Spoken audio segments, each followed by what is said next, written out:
Welcome to my channel. For today's video guys, gagawa ko ng banana oats muffin. So ito yung mga ingredients guys. So unahin ko lang yung banana. Ripe na siya yung banana kaya uunahin ko siya. Yan. So yan guys, i-blend ko lang siya yung banana. Tapos lagay natin ang eggs. 2 eggs yung ginamit ko guys. And then lagay natin yung oats. Mimix natin yan lahat. Unahin ko muna yan.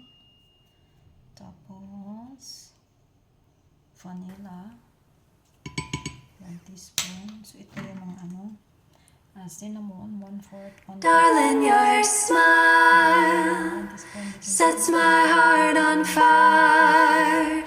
Oh, I'm glad you understand. And So wala naman yan ang buo-buo na. So mix na natin.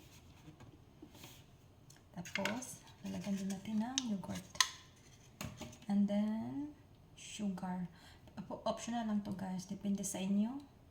Pero hindi ko to siya iubusin. Baka matamis na siya. So babalik natin yung sobra. Tapos yogurt guys. Greek yogurt. Plain. 1/4 cup. So ayan na siya. So i-blend na natin guys.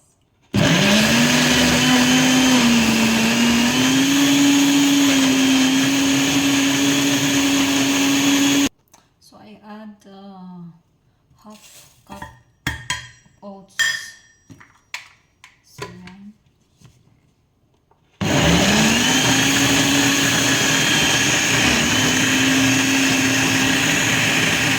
So yun guys, nakalimutan ko ang vanilla, honey guys, honey. 1 teaspoon honey. Yan. And then mix natin.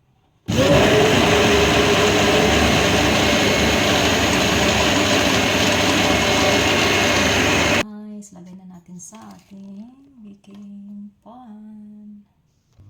So yun na guys, diba siya? Brush na ako kasi ako. Lagay natin ito. Lagay naman guys, prefer lang.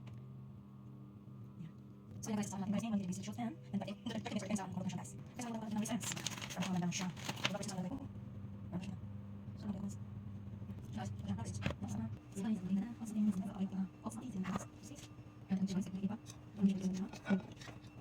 Yep, lago na guys. Ay, kaya nilagay ko siya. Hindi siya. Diba? Sa akin guys. Dito sa akin. Sige, sige, guys. Guys, guys. Okay.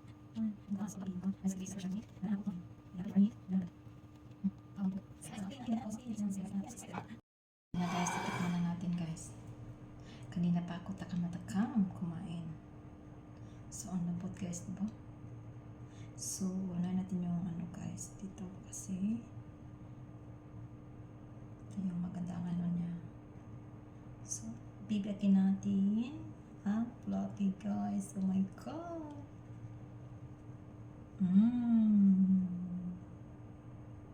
Tikman natin.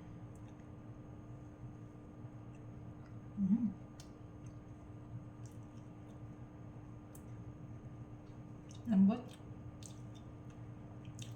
So, tama lang ang ang tamis. After sugar nilagay ko. Dalawang biganas. Tapos 1 teaspoon na honey. So guys. Masarap yan. Tapos ako. Putin guys.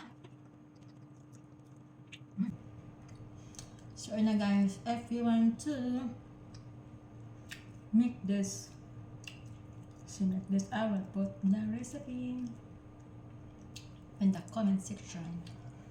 And guys, if you are new to my channel, please don't forget to like and subscribe and click the bell notification so you will notify me during my live and my updated uploads.